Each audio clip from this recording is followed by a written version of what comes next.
अस्सलामुअलैकुम रहमतुल्लाहि व बरकातुहू। अच्छा जी, अब आप लोग यहाँ पे देखें कि हम ये लास्ट में वीडियो में इस पोस्ट को हम लोग कवर कर रहे थे। ठीक है, इसका कंटेंट, इसकी डिज़ाइनिंग के ऊपर हम लोग फोकस कर रहे थे और ये हमारी सिंपल पोस्ट थी, यानी हम क्लोनिंग कर रहे थे। क्लोनिंग का कॉन्सेप्ट मैं आपको पहले ही बता चुकी हूँ, डुप्लीकेट इसी तरह बनाना। ठीक है, अब मिसाल के तौर पर अब मैं आपको यहाँ पर कुछ चीज़ें समझा देती हूँ। अब आप इसमें से किसी एक चीज़ को भी छेड़ेंगी, हो सकता है आपका हाथ थोड़ा सा स्लिप हो जाए, हिल जाए।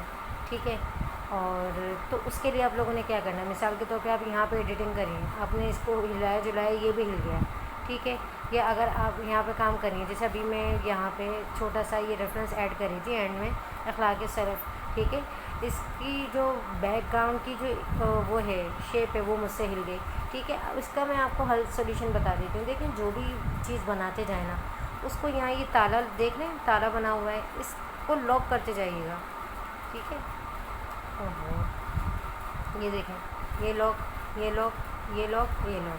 अभी मैंने सबको लॉक कर दिया है। ठीक हो गया। अब जैसे मिसाल के तौर पे ये चीज़ आप लोगों को पता चल कि मुझे वर्किंग करनी है, मुझे अखलाकी सेल्फ पे वर्किंग करनी है। मैं क्या चाहती हूँ कि ये हिले नहीं इतनी जगह से, क्योंकि जिस पोजीशन पे ये बिल्कुल सेट है। मिसाल के तौर पे अगर ये अपनी पोजीशन पे नहीं होता, ये मैंने यहाँ पे इसको मान के, अब ये देखा, ये मैंने इसका हाथ लगाया तो इसका साइज़ ही हिल गया, तो ये नुकसान होता है। अब उसके लिए आप लोगों ने क्या करना है, जो इतनी छोटी चीज़ हो या कोई स्मॉल एलिमेंट आप लोग उसको कहीं सेट करना चाह रहे हो, तो ये रिलेटिव पोजीशन और पोजीशन, इनका सहारा लेना। जैसे मिसाल के तौर पे अगर मुझे इसको ऐड करना है बिल्कुल पेज के सेंटर में, यानी लेफ़्ट साइड और राइट साइड दोनों साइड से इक्वली बराबर हो, सेंटर में हो, तो मैं सेंटर के लिए ये इसको क्लिक करूँगी। ठीक है, तो ये मैंने कर दिया। और अगर मान के चलो मुझे यहाँ पे नहीं करना, मुझे इसको थोड़ा आगे लेफ़्ट साइड पे ले जाना है, तो मैं इस तरीके से इसको मूव करूँगी। तो होपफुली आपको इनका जो फंक्शन है ना वो समझ आ गया होगा। मैं कह रही हूँ नहीं मुझे थोड़ा सा नीचे, नहीं थोड़ा सा ऊपर, यहाँ पे इस तरीके से आप लोगों ने क्या करना है, इन हवाला जात को या कोई भी आपने कोई भी चीज़ सेट करनी है उसकी पोजीशन पे ले जानी है, जहाँ आपको समझ आ रहा है कि हाँ इसको यहाँ होना चाहिए, आप वो फिर इसका जो है सहारा लेते हैं। अच्छा, ये देखिए, आप ये नीचे कुछ बटन्स की सूरत में भी है, आप यहाँ से भी वर्किंग कर सकते हैं। ठीक है, अच्छा, यहाँ से वर्किंग करने का क्या मतलब है, अब ज़रा यहाँ पे भी देखना, इसको मैंने इसका स्केल बड़ा कर दिया है। स्केल बड़ा करने का क्या मतलब है, अब मैं मूव करूँगी ना तो ज़्यादा मूव हो रहा है। अगर मैं इस स्केल को छोटा कर दूँ, मैं कहती हूँ नहीं मुझे छोटी छोटी सी मूवमेंट दिखाओ, तो देखो इतनी माइन्यूट सी हो रही है कि पता भी नहीं चल रहा कि वो अपनी जगह से हिल रहा है। समझ में आ गया। तो इस स्केल को, यानी मिसाल के तौर पे किसी बहुत छोटे से एलिमेंट को, यानी आपको पता है उसको आप हाथ लगाओगे तो क्या होगा, ख़राब हो जाएगा। अगर उसको मूव करना है आप चाह रहे हो जल्दी उसको उसकी पोजीशन तक पहुंचा दें, तो आप स्केल को बड़ा करो, फिर उसकी मूवमेंट आप इन बटन्स के थ्रू कर सकते हो। तो होपफुली आपको ये दो जो फंक्शंस हैं इस टूल के वो समझ आ गए होंगे। क्लियर हो गई बात। मैंने कहा इसको सेंटर कर दूँ, तो ये अब हमारा सेंटर हो गया। अब ये मुझे इसको देना है कलर। ठीक है, अब यहाँ पे एक चीज़ समझना कि मैं कलर देने गई, मुझे कलर कौन सा लेना है, मुझे थोड़ा कॉम्बिनेशन में कलर लेना है। हवाले को मैं जो नेक लोगों से मोहब्बत का सिला है ना, मैं इस तरह का कलर देना चाह रही हूँ। अब मैं गई कलर पे, अब जब कलर में गई ना तो बाय डिफ़ॉल्ट यहाँ तो है ही नहीं मौजूद। अब अगर मैं प्लस के साइन पे सेलेक्ट करती हूँ और मैं खुद से तुक्के लगाती हूँ कि भाई वो शायद ये वाला कलर है, तो हो सकता है ये कलर ऊपर वाले कलर से मैच ही ना करे। ऐसा ही ना, ये मसला आएगा ही आएगा। तो उसका तरीका क्या होता है, उसका तरीका होता है कि ये कलर पिकर है ना, ये जो आप देख रहे हो, ये ड्रॉपर बना हुआ है, इसको कहते हैं कलर पिकर। अब कलर पिकर से कलर को पिक कर लो। अब कलर पिकर से कलर तो जब पिक करोगे ना, जब कोई एलिमेंट आपने इस कलर का ऐड किया होगा। हेडिंग कोई एलिमेंट नहीं है, वो टेक्स्ट है, तो टेक्स्ट का कलर थोड़ी शो होगा यहाँ पे। तो जब वो है ही नहीं तो आप इनमें से तो कोई भी सेलेक्ट नहीं कर सकते हो वो वाला कलर। तो मैं जाती हूँ बैक पे, लेकिन कलर पिकर का फंक्शन समझ आ गया। मान के चलो अगर मुझे हेडिंग का कलर देना है, हेडिंग बोलिए, मुझे उसका कलर देना है ये वाला, तो मैंने इस पर सेलेक्ट किया। अब ये देखो उसी कलर का हो जाएगा, जो कि अब हमें दिख भी नहीं रहा, क्यों, क्योंकि उसका कलर बिल्कुल बैकग्राउंड के कलर से मैच कर गया। मैं इसको अभी ये वाला कर रही हूँ ताकि दिखे। सही है। अब मैं क्या देना चाह रही हूँ, मैं हेडिंग का कलर देना चाह रही हूँ, और हेडिंग का कलर तो कलर पिकर में भी नहीं आ रहा। ऐसा ही ये मसला आ रहा है। तो अब इस कंडीशन में हम लोग क्या करेंगे, अब इस कंडीशन में हम लोगों ने करना सिंपल ये है, हम दोबारा जाएंगे यहाँ पे अपने स्टैक में, स्टैक यानी लेयर्स में, हम लोग लेयर्स में जाएंगे। आ गए, नेक लोगों की हेडिंग ये वाली है, यहाँ पे आ गए। यहाँ पे आने के बाद इसको एडिट पे, इसको जो है ना ये अच्छा हो तो ये लॉक हटा दो, या ना भी सही, लेकिन इसको सेलेक्ट रखो। ये सेलेक्ट हो गया, देखो ये सेलेक्ट है। अभी मैं क्या करूँगी, मैं जाके इसका पहले कलर चेक करूँगी कि इसमें कलर लगा हुआ क्या, कोड क्या है उस कलर का। तो मैं गई यहाँ पे, मैंने ये वाला कलर सेलेक्ट हुआ है ना, उसमें मैंने कहा भाई मुझे इसका कोड नंबर बता दो। तो भाई इसका जो कोड नंबर है, मैंने एडिट पे पेंसिल पे क्लिक किया, ये देखने कॉर्नर पे,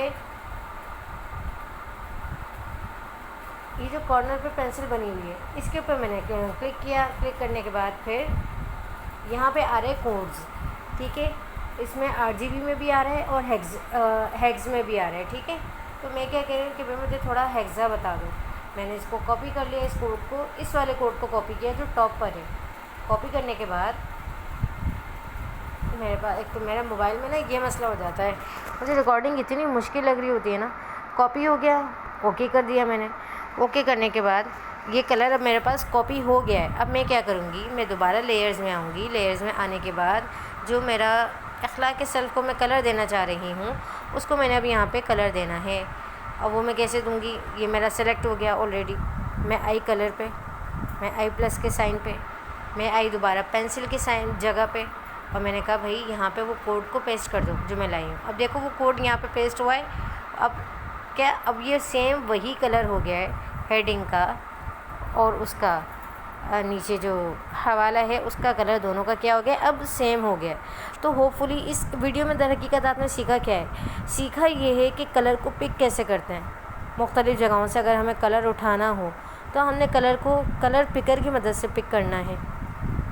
अगर तो हेडिंग का कलर किसी दूसरी हेडिंग को देना चाह रहे हो तो वहाँ पे क्या करना होगा, वहाँ पे आपने फिर कलर के कोड को कॉपी करना होगा, क्योंकि आप कलर पिकर का इस्तेमाल करके उस कलर को पिक नहीं कर सकते। ये चीज़ जान ली, सीख ली, समझ ली। अब यहाँ पे एक चीज़ और चलते हैं। अब मान के चलो ये पूरा का पूरा जो इतना बड़ा टेक्स्ट है, मैं सेलेक्ट कर लेती हूँ हज़रत अबू हुरैरा रज़ियल्लाहु अन्हु वाला। मैं ज़रा ताला हटाती हूँ, इसका लॉक हटा देती है यानी। अच्छा, ये इतना बड़ा जो टेक्स्ट अभी मैंने सेलेक्ट किया है, मैं चाह रही हूँ कि इसके अंदर ना बीच में कुछ लाइन में कलर्ड ऐड करूँ।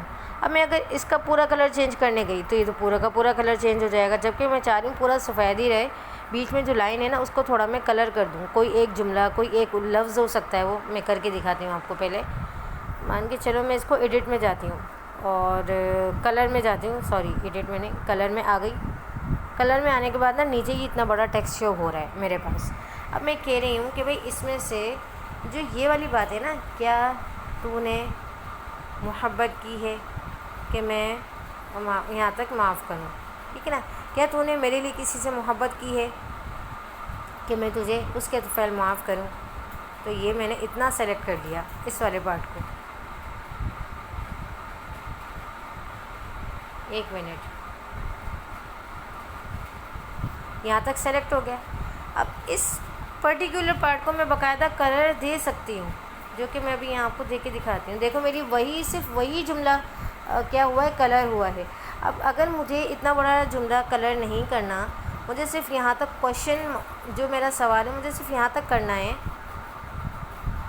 तो मैं क्या कर सकती हूँ, सिर्फ इसको भी सेलेक्ट कर सकती हूँ। मैं कह रही हूँ भाई ये कर दो, और जो इसके अलावा नीचे का जो टेक्स्ट है, मान के चलो एक मिनट रुको, मैं कह रही हूँ कि भाई इतना जो पार्ट है ना, इसको दोबारा से आप क्या कर दो, इसको वाइट ही कर दो। समझ आ गया। अब देखो, क्या तूने मेरे लिए किसी से मोहब्बत की है। अब ये वो जो जुमला है, ये जुमला क्या हो गया, ये कलर्ड हो गया। तो ये मुझे थोड़ा कलर का आपको समझाना था कि टेक्स्ट के अंदर बीच में अगर हमें किसी लफ्ज़ को हाईलाइट करना हो तो हम उसको किस तरीके से, किसी लफ्ज़ को, खाली उस लफ्ज़ को क्या दे सकते हैं, कलर दे सकते हैं। ये हम लोगों ने यहाँ पे सीख लिया। ऐसे ही अगर ग्रेडियंट देना है तो ग्रेडियंट पे, चलो ग्रेडियंट का इंशाल्लाह वो नेक्स्ट में वीडियो में मैं आप लोगों को क्लियर करती हूँ। तो ये बारीकियाँ हैं छोटी छोटी, जो जिसके ऊपर फोकस करना ज़्यादा ज़रूरी है। अच्छा, नेक्स्ट लास्ट क्लास में हम हेडिंग को थोड़ा सा कुछ इफ़ेक्ट देने की कोशिश कर रहे थे। तो मैं आपको ये कह रही थी, मैं मान के चलो कि मैं पहले उस हेडिंग को सेलेक्ट कर लेती हूँ, नेक लोगों से ये मोहब्बत का सिला। मैं आती हूँ यहाँ पे, मैं ना पहले इसके ऊपर हम लोगों ने कलर नहीं समझ आ रहा था ना, लास्ट वीडियो में टाइम लग रहा था उसको ढूंढने में, तो या उसको मैच करने में कि जो इस कलर के साथ जो है इफ़ेक्ट अच्छा लगे, वो नहीं मिल पा रहा था। तो फिर मैंने बाद में किया वक्त लगा के, क्योंकि वीडियो फिर हमारी लंबी हो जाती है। अब वो मैं आपको बता देती हूँ। मैंने इस हेडिंग को पहले तो मैं सारे जो मैंने इसकी ऊपर चीज़ें लगाई है ना वो हटा देती हूँ। ये सिंपल हेडिंग है अभी मेरी। अगर मैं यहाँ दिखाऊँ ना तो देखो ये मेरी, देखा ये हिल गया, ये नुकसान होता है।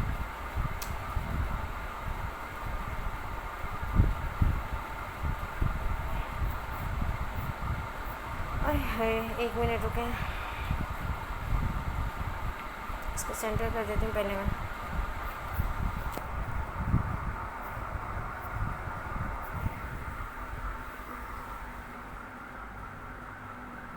ये कर लिया। अब अभी इसके ऊपर मैं ज़्यादा वक्त नहीं लगा रही, मैं हेडिंग पे के टॉपिक पे आती हूँ। अब देखो हेडिंग में ना ये देखो हम लोगों ने क्या लगाया हुआ है, सिर्फ स्ट्रोक लिया हुआ है, हज़रत नेक लोगों की सोहबत, ये रही।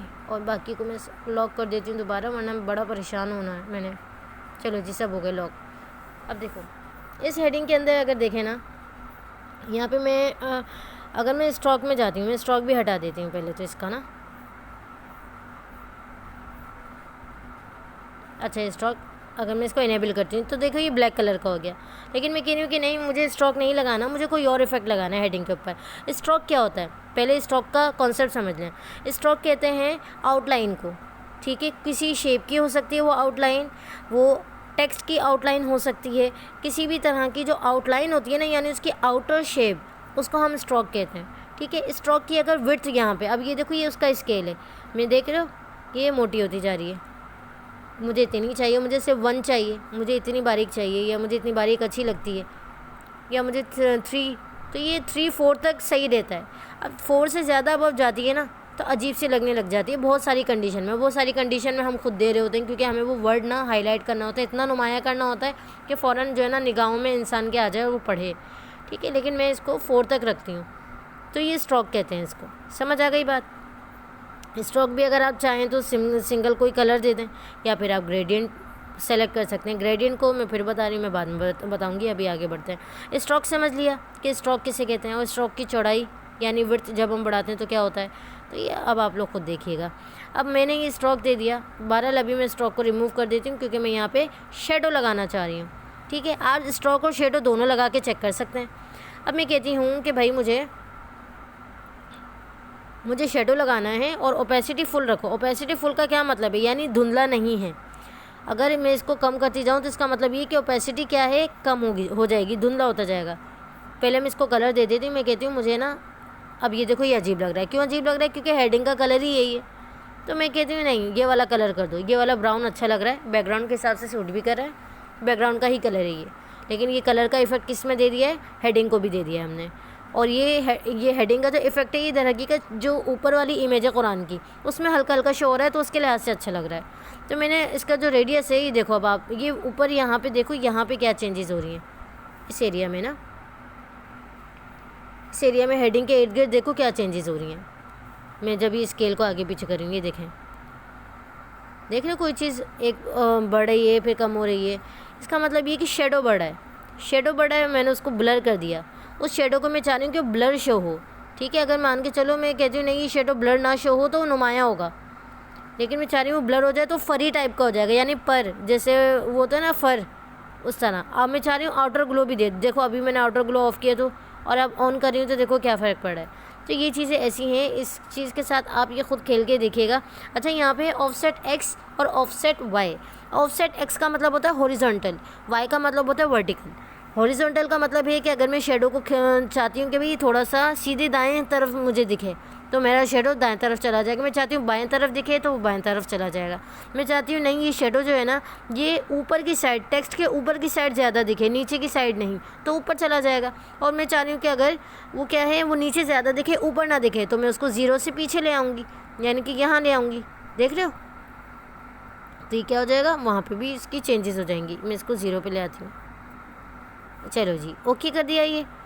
तो आप लोगों को अभी कौन सा समझ में आ गया अच्छे से, ग्लो या शेडो समझ में आ गया। अब हमने इसको शेडो दिया, मैं इसको ज़रा हटा के दिखाती हूँ आपको। देखो ये सही लग रहा है, सूट कर रहा है। तो ये हेडिंग के ऊपर अभी हमने एक तरह का इफेक्ट लगाना सीखे, 2 तरह के इफेक्ट लगाना सीखे, एक स्ट्रोक और एक जो है ना शेडो का क्या काम होता है वो, ठीक है। अब मज़ीद आगे की जो वीडियोज़ होंगी वो अभी हमारी टेक्स्ट के ऊपर ही आने वाली हैं, तो वो बाकी जो डिटेल या इफ़ेक्ट्स हैं वो इंशाल्लाह मैं वहाँ पर समझा देती हूँ आप लोगों को, ठीक है। अस्सलाम वालेकुम रहमतुल्लाहि व बरकातुहू। अच्छा 1 मिनट रुके, मैं यहाँ पे एक बात समझाना भूल गई कि आप लोगों ने क्या करना है, वीडियो को मैं चाहती हूँ ये जो मैंने जितने भी चेंजेस किए ना, ये मैं प्रोजेक्ट के तौर पे सेव करूँ। तो ये मैं सेव एज प्रोजेक्ट के ऊपर क्लिक करूँगी, प्रोजेक्ट का नाम दूँगी तो ये सेव हो जाएगा।